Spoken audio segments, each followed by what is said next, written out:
That's right. They did it. And we're here to celebrate. Good afternoon, Giants fans. And thank you for joining us as we celebrate, boy, it went fast, the 10-year anniversary of really one of the most remarkable seasons in franchise history. I'm Dwayne Kuiper. This is Mike Krukow. And we're happy to be here.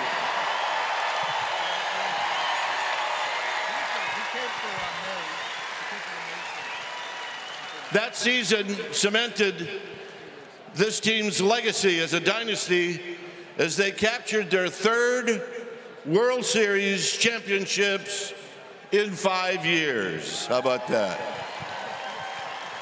From start to finish, the 2014 San Francisco Giants were truly a force to be reckoned with.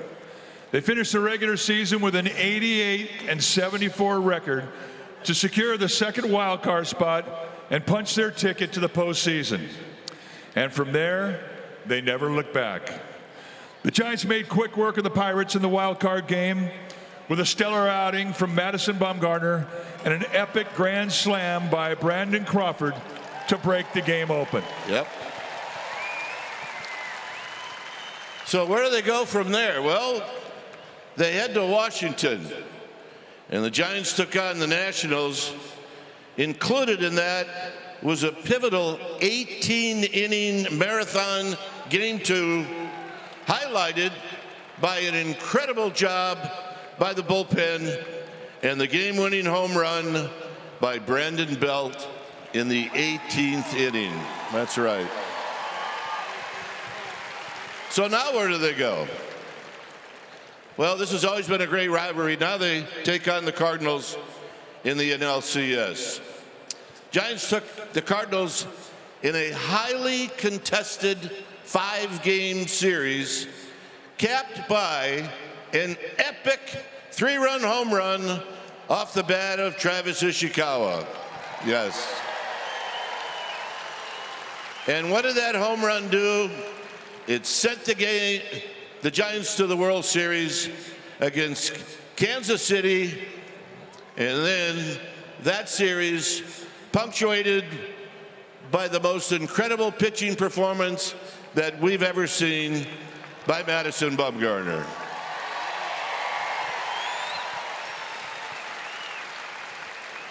And they would go on to secure their third World Series title in 5 years. Well, right now, let's welcome back our very special guests that are on hand to celebrate with us today. And it starts with the front office.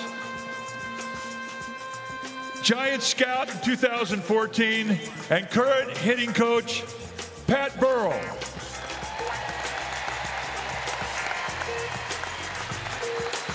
Giants advanced scout, Keith Champion.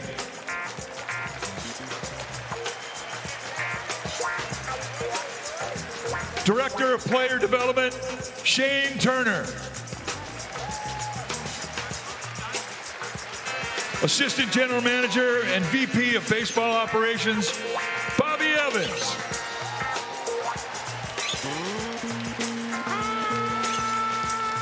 And General Manager and VP and Senior Vice President of Baseball Operations, the man who gave this team their toughness, he gave them their heart, he gave them their accountability, and he made them champions, Brian Sabian.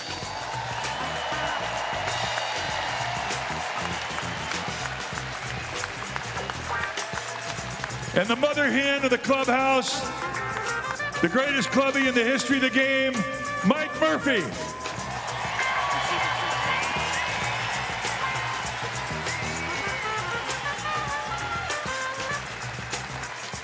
And we welcome the 3 men that held this team together physically, the training staff with Dave Greshner, Anthony Reyes, and Eric Ortega.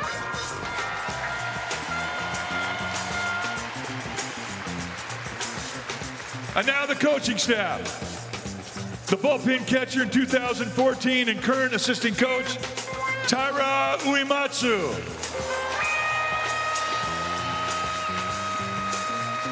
18-year MLB veteran and assistant coach for 11 years, Sean Dunston.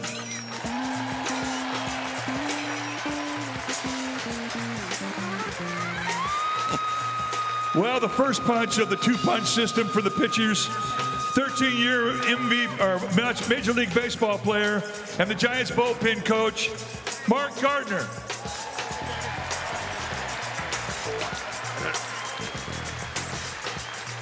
And a big league pitcher for 15 years, and the Giants pitching coach in the other half of the 1-2 punch, Dave Righetti.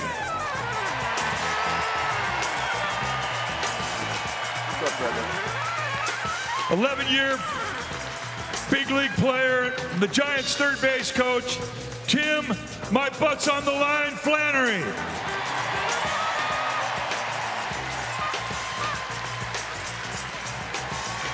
And the longest tenured member of the Giants coaching staff from 1991 to 2021, serving as Boch's bench coach, and today as a special assistant, Ron Wotus.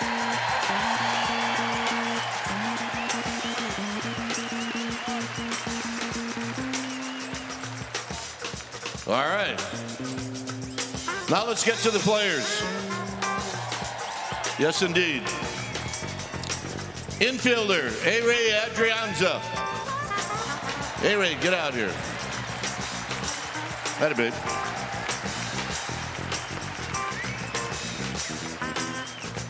A member of the vaulted Core 4, this lefty reliever posted a 2.28 ERA in 62 appearances, Jeremy Affel.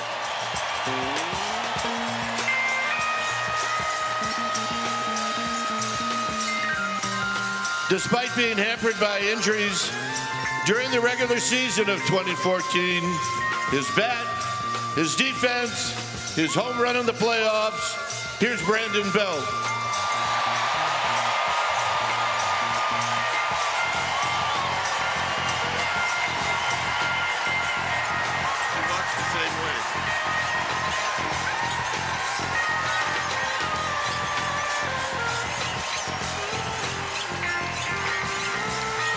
Here's a young player at that time, he's still young, outfielder Gary Brown.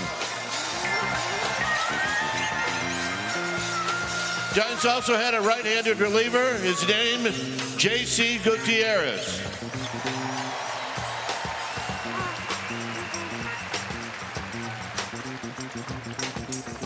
Blake Snell just threw a no-hitter.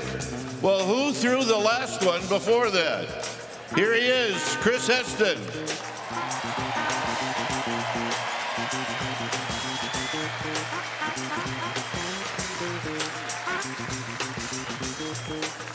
Infielder, Brandon Hicks.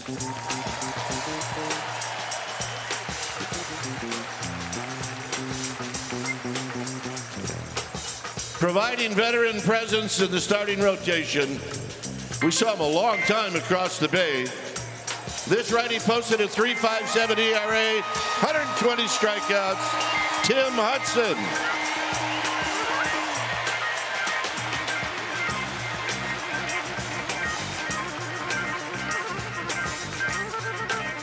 Maybe the best story, other than Bum, of that postseason, his walk-off 3-run home run would clinch the pennant. Travis Ishikawa.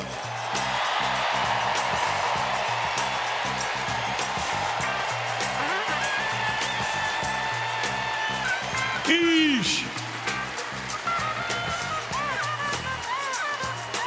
In 2014, this reliever posted a 2.78 ERA in 24 relief appearances. You see him now on TV, George Contos.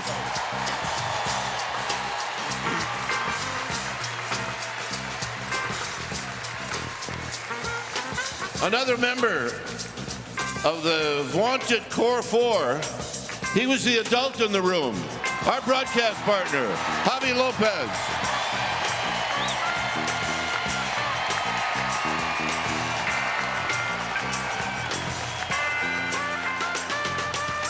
The bullpen, it's hard to remember that this young man had 71 appearances.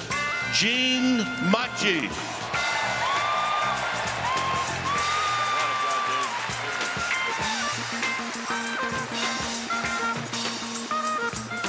We cannot forget about this right-handed slugger.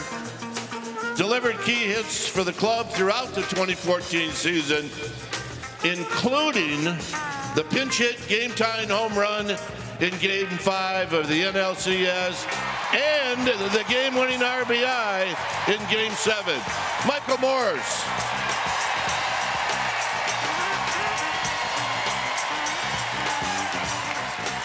Please look at the video board for one great memory.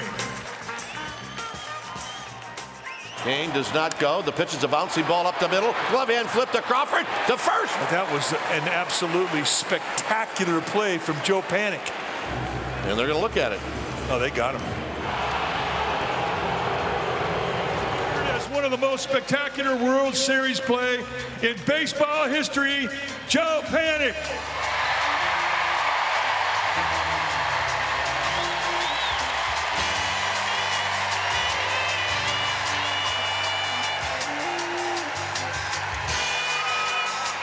A key member of the starting rotation, this right-hander would start Game 1 of the NLDS with a dominant outing over the Nationals, Jake Peavy.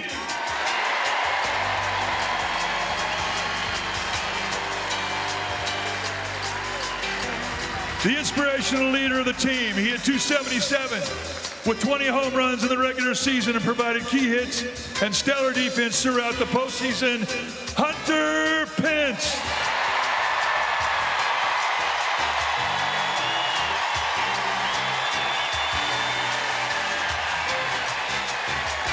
We remember his clutch 8th inning 2-run double to widen the Giants' lead in Game 5. Outfielder Juan Perez.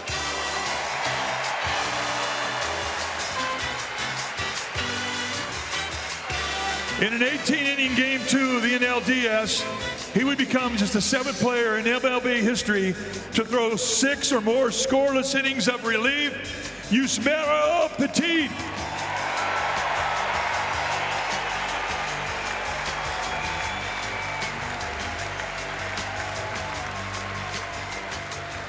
The man behind the plate. He hit .311 at .214 with 22 homers and 89 RBIs. A cornerstone piece of this championship run, Buster Posey.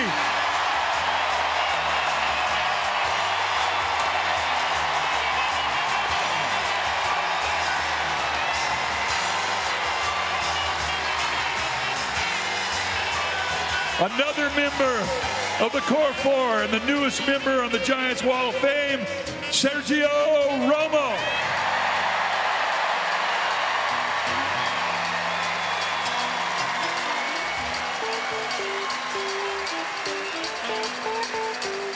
A Northern California catcher, Andrew Susak.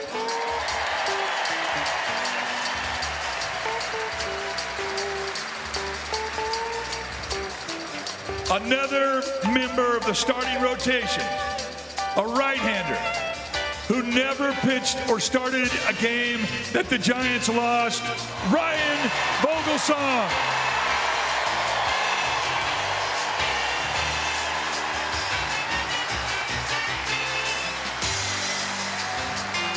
And your 2014 NLCS and World Series MVP, Madison Bumgarner.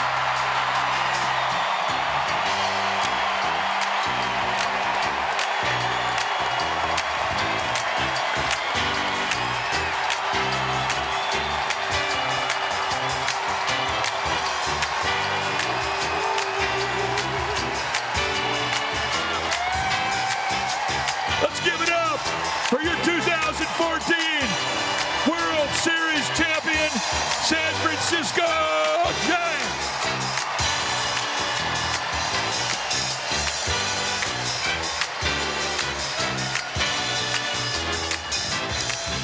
Well, this is just the beginning. We've got a fantastic program. But before we hear from some of these players, we'd like to acknowledge members from this historic run who couldn't be here with us to celebrate today. Names like Blanco, Casilla, Kane, Crawford, Lincecum, Pagan, Strickland, and Pablo Sandoval. We wish they were here. Also with us to celebrate today, we welcome our president and CEO, Larry Baer, and the chairman of the Giants, Greg Johnson. And of course, there's really one other Giant figure that he can't be here. He ran this entire club, but he wanted to make sure he sent along the following message. Let's take a look at the video board. Hi, everyone. Sorry I couldn't be there in person, but I want to be able to share some thoughts and memories about this special group. When I think about this group, I think about the unselfishness in which they played. They didn't care about having it their way. They just wanted to find a way to get it done. I think about the resolve, the resilience, the indomitable spirit that they played with. I think about Mad Bum with his historic run in that postseason. I think about Buster with the incredible job and the heavy lifting he did all season and during the postseason. I think about Hunter and Pablo with the great spirit and enthusiasm and passion that they brought every day. I think about Joe Craw and Gregor with the steady play they had. I think about the bullpen, that wall of fame, what a great job they did. And the starters, Bum, Peavy, Timmy, Huddy, Vogie, Kaner. I don't want to eat anybody out, but all of you, thank you so much. Now, this is a group we had to do it the unconventional way. We had to go in Pittsburgh and beat them in their house, thanks to Bum's effort and Crawl's grand slam. Then we had to go to Washington to beat them in their house, led by Jake Peavy's great first start. And then Huddy followed that with his start in that 18-inning game that we forget sometimes. And of course, with Petit doing yeoman's work in that game and Bell getting a hole in one in the 18th inning. Thank you, Bell. It was getting cold out there. Then we had to go to St. Louis and beat them in their house. And how can you forget the fifth game with those monumental home runs with Mike Morris, Mo coming up in the eighth inning, pinch hitting that home run, and Hal, you just lifted that dugout. And Ishii, I'm not sure why you were in there, but that might have been the best move I made the whole postseason, putting in a defensive replacement for you. So tremendous moment. God bless you, Ish, for hitting that home run. And then off to Kansas City, and I could talk a long time about that series, but the epic Game 7. After getting beat up pretty good in Game 6, again, we showed how resilient we can be in the job that the whole club did that day. Jeremy being the bridge to get to Mad Bum. Joe with that great play that probably changed the whole game with that double play. Of course, Mad Bum coming out of the bullpen to silence the crowd.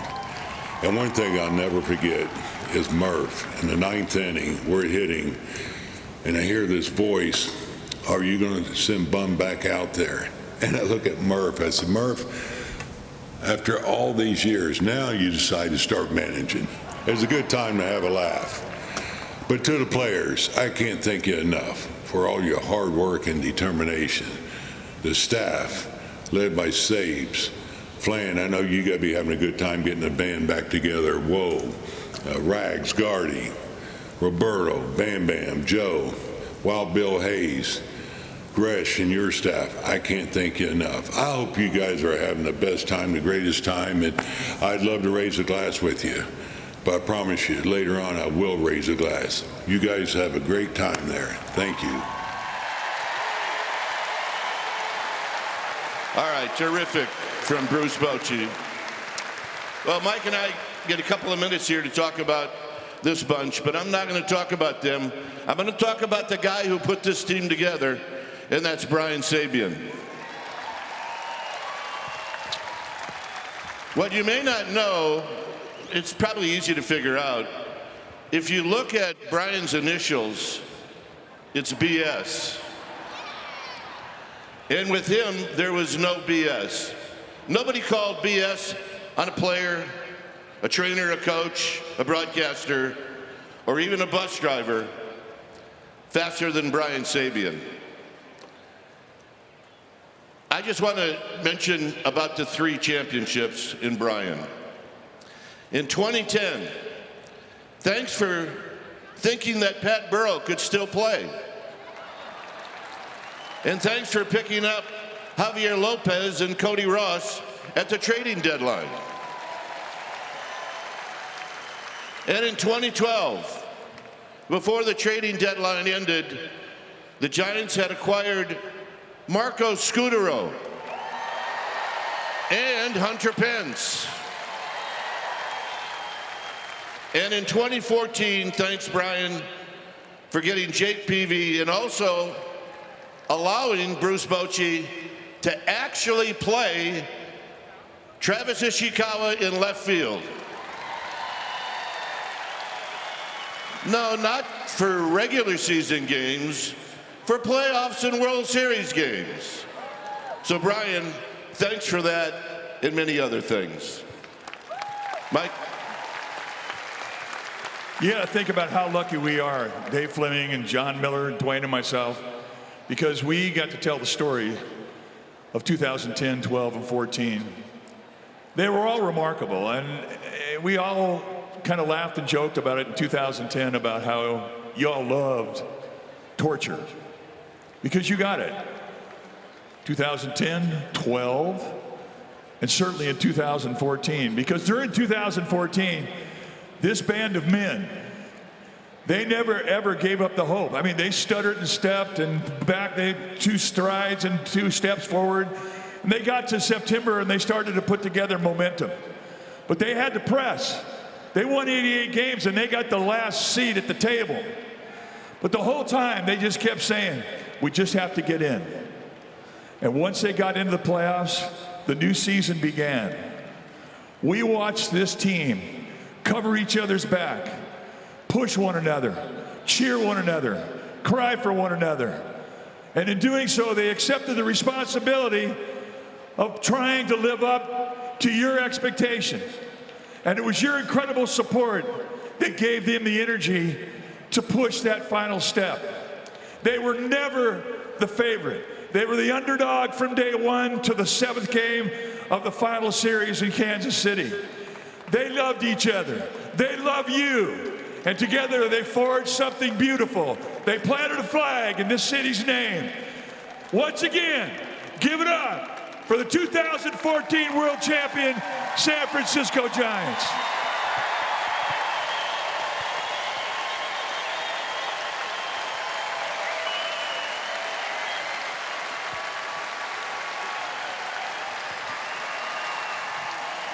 All right.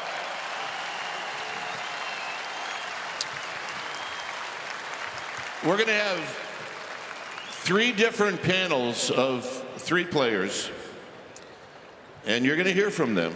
And our first panel is Peavy, Petit, and Belt. So come on up.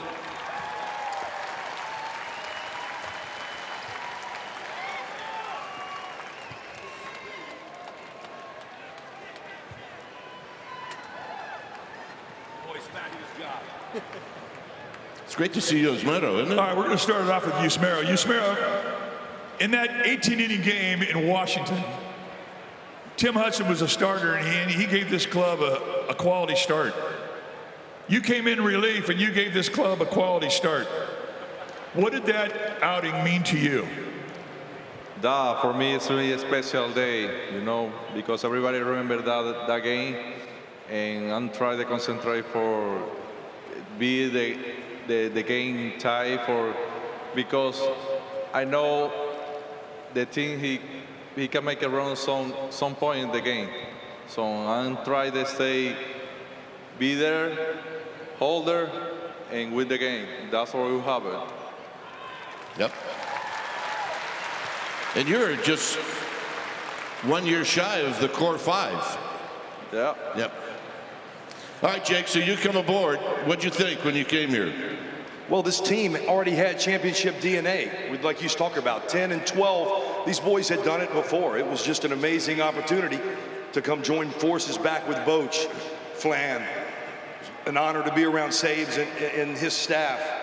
But this bunch was, like you guys mentioned, unselfish, ready to step up at any given moment, 1 through 25 at that time. And you talk about Yusmeiro's effort. Every time he went out there, one wrong pitch, the game's over. His back was against the wall for 6+, standing tall until he delivers a homer. Honor of a lifetime to play with the boys. It was really. Brandon, you made your mark in that 18-inning ball game when you had the deciding swing of the bat in the 18th. What did that mean to you? That you were standing around for 18 innings freezing, and it took you 18 innings to finally knock out of the park. Do it in the 9th. Yeah, you're exactly right. But I think the most important thing was that I was freezing, and I was just so happy to get the game over with. And it was like a dream. It was like that first home run you hit in Little League. And if you ask anybody back home, since they don't know any different in Lufkin, Texas, I tell them it's the most iconic play in the history of baseball. And you hear this ovation from this crowd. What does it mean to you? For me, thank you, everybody. I know I'll be the other side of the V area, and I hope we'll be happy here this side now. Gentlemen, thank you. Thank you, guys. Thank you, guys.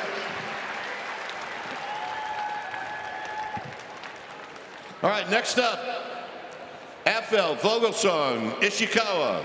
Come on up.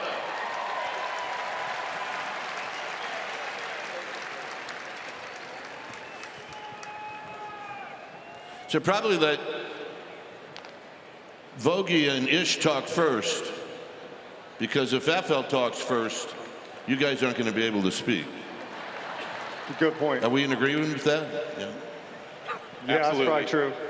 Vogie, when you came over here in 2011, right? I mean, the second time. You said that Mike and I came here to win a championship, and we were like, well, they just did. And here, you're involved in 2 more. Yeah, you know, in 2010, the first one, I was in winter ball pitching in Venezuela, so I was so far away from being in a World Series. So 2012, unbelievable, dreams come true, you know, and you think, maybe again? And then 14 happens, and it's like, this is what you do this for, this is what you work out for, and this is what you're playing catch against the wall in the backyard for when you're 8 years old. So it's unbelievable. Yep, and we're happy. Vogie, the Giants never lost a game you started. That's your handle in life. That's your reputation. What does that mean to you? Well, I love it. It's great. But I had a lot of help. I mean, a couple of those games I didn't pitch really good, and Petit came in and was unbelievable. So I love the moniker, but I can't take all the credit. We scored a lot of runs when I was pitching in those games. So, but never losing a playoff game as a starter is pretty cool. Yep. Ish, you grew up as a kid. You first learned about the Giants. And you learned about the shot heard around the world by Bobby Thompson. You did that. Tell us about it. You know, it's an incredible, humbling experience. I actually got to sign a bat that was already signed by Bobby Thompson, and I just thought that was the coolest thing. I feel like, personally, I'm nowhere near that. I mean, that was the Game 3 clincher, bottom of the 9th. They were down runs. Obviously, this was still a very cool moment, very humbled. Thank you, Giants fans, for always being supportive. I've always loved playing here. I always loved coming back here. So, yeah, just a great moment. I still wish I could remember most of it, but. Do you remember when you found your name in the lineup in left field? Yeah, that was that took place 4 days before the playoffs started. We had the ticker where the screen switch every 10 seconds. And so I go in there, I see Belts playing first. I figure, all right, get ready for my pinch hit later in the game. And Susak comes up to me later on. He's like, hey, congrats, you're in the lineup. And I was like, no, I saw Belts playing first. And he goes, no, you're in there. And so I walk back over to the lineup, and of course the slide changes. So I'm sitting there like an idiot just for a minute, waiting for the lineup to show back up. And sure enough, it comes up, and it's got me batting 8th, playing left field. Nobody had said anything to me. So that's how I found out I was going to be playing some outfield. That's awesome. Jeremy Affel, We talk about the handle that was given Ryan Vogelsong about the man who never lost a game when he took a start. And you're part of the core four, part of all 3 championships. And I know you can't say which one is your favorite because each championship's like a child. But tell me what it means to be part of the core four. Well, I'm very humbled, actually. You know, I think we did a lot of good things together. I think we got brought into some pretty tough situations that Bochy trusted us with. But I think the most important for me was the fact that, you know, we can talk about each other's numbers, we can talk about World Series and the playoffs and what we did in the playoffs, but I think the most important thing for me was the guys that I trusted. I pitched a certain way knowing Romo's warming up. Romo pitched a certain way knowing Javi's going to come in and Casilla's going to come in after that. And we had a rhythm and a niche to it. And so to be a part of something like that, where every day we came to the ballpark, knowing the strategy, knowing who we were, how we were going to take on teams, it was very comforting and allowed us to do our job and allowed me to make a fool out of myself on the mound plenty of times, knowing those guys would cover me. So it was pretty awesome. Is it safe to say all 4 personalities were completely different? Oh yeah. Casilla had one line, take it to the water. That was pretty much his everyday deal. You know, Romo gun firing, you know, out there with his beard. And Javi, I don't think he really had any quirks. I think the most embarrassing moment he had was he fell coming out of the dugout when he went to warm up on national television. And it was such a shock because we're like, that guy's like never messes up. He's just professional. He's the therapist for us down there. Yeah, I mean, him and I had to have a lot of talks because I was analyzing every pitch that I ever threw for the last 6 games prior. So we definitely had a different group of guys down there, but it worked, and we did our job well. Yes, you did. All 3 of you. Jeremy Afel, Travis Ishikawa, and Ryan Vogelsong. Thank you, guys. Thank you. Now we'd like to bring up Buster Posey, Hunter Pence, and Madison Bumgarner.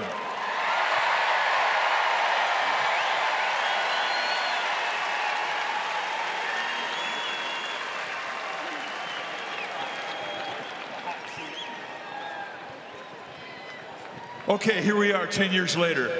Is that the fastest 10 years you've ever gone through? Seems like yesterday.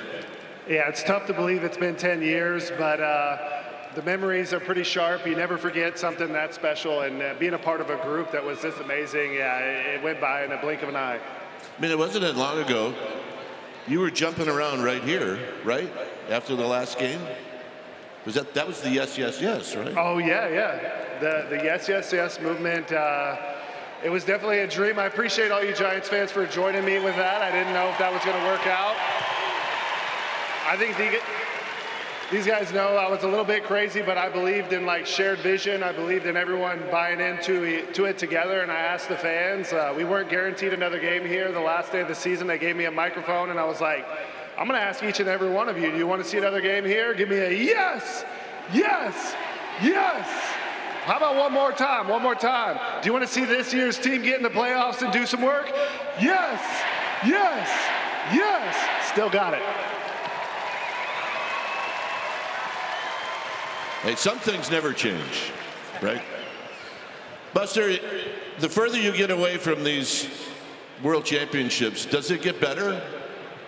Oh, I don't know if it gets better than in the moment, but I think you appreciate it more. I think you take some time to think back on what we accomplished, and looking at this group over here, the coaching staff, the front office, just so grateful for the type of people that they put on the field, the type of players, but the quality of people that we got to do this together with, I think, is what makes these memories even more special. As Peeve mentioned, you can pick right up with these guys and reminisce, catch up, see their kids that have grown a foot since the last time you've seen them, so it's a special day. Awesome. Bum. It's a generation where the complete game has kind of disappeared, and the responsibility of starting pitchers has been, well, the responsibility has been lessened. In that 2014 World Series, and really through the whole tournament, You did something that was a throwback to other generations. When it was all over and you walked away from the game, have you ever looked back and truly looked at what you did? And if you have, what did that feeling give you when you saw what you did? Man, honestly, I haven't yet. Really? I mean, thank you.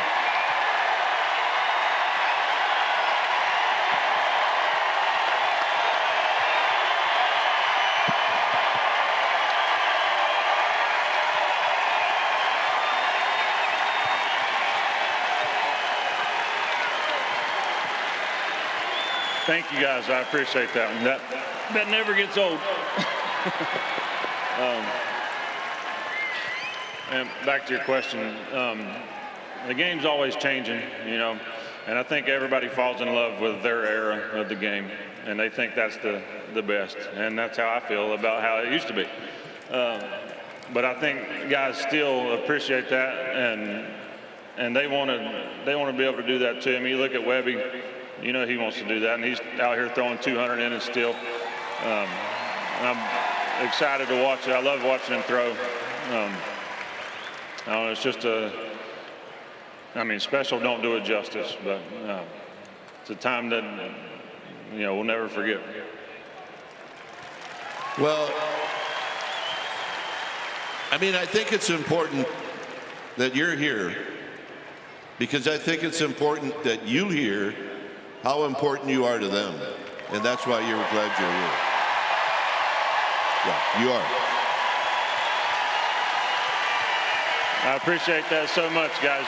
You mean the world to me. This place will always be home. And I'll never forget it. Buster, one of the things that impressed us, we've been walking in clubhouses our whole career, but during your playoff runs, the one thing that jumped off the page when you walked in the Giants clubhouse before whatever series, whether it be a wild card, whether it be a 5-game, 3-game, 7-game series, there was always the calm that was in your clubhouse, no matter if it was the first game of the series or the 7th game of this World Series. Was that your true gift as a team, that you believed in one another to the point where you felt that calm going into a game? Yeah, I think so. I mean, you guys mentioned earlier, we felt like if we get in the playoffs, we've got as good a chance as anybody to win. There's no doubt that we had the best pitching, best starting pitching. Our bullpen was outstanding. So I think from an offensive perspective, that put us at ease a lot. We knew that if we pushed a few runs across, we had a great chance to win the game. So a lot of it was us looking and saying, okay, these guys go out, put up 5, 6, 7 innings scoreless. We just have to push a few across. And then inevitably, you have a few games where you break out. So I do think that put us at ease, and we knew who we were, we knew what our identity was, and we trusted in one another. Hunter, you get the last word. Tell these fans that club in there can do it. Well, I've definitely enjoyed the grit and the grind of this team. What an amazing road trip they just had.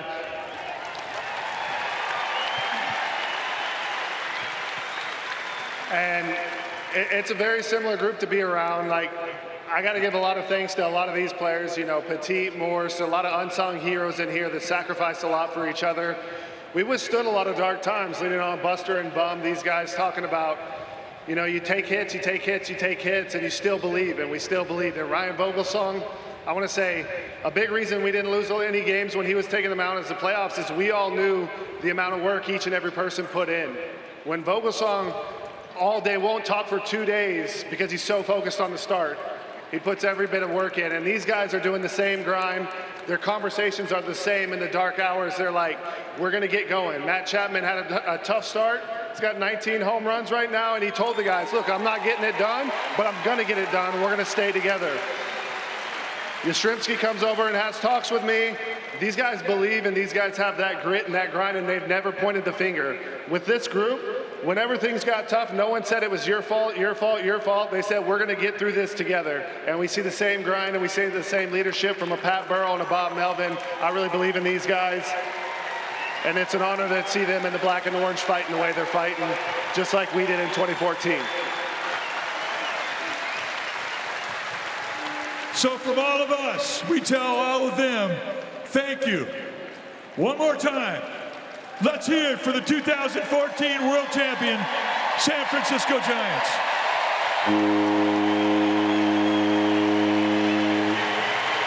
Throwing out today's ceremonial first pitch, a man who needs no introduction. Please give a giant welcome back to Oracle Park to 2014 World Series Most Valuable Player, Madison Bumgarner.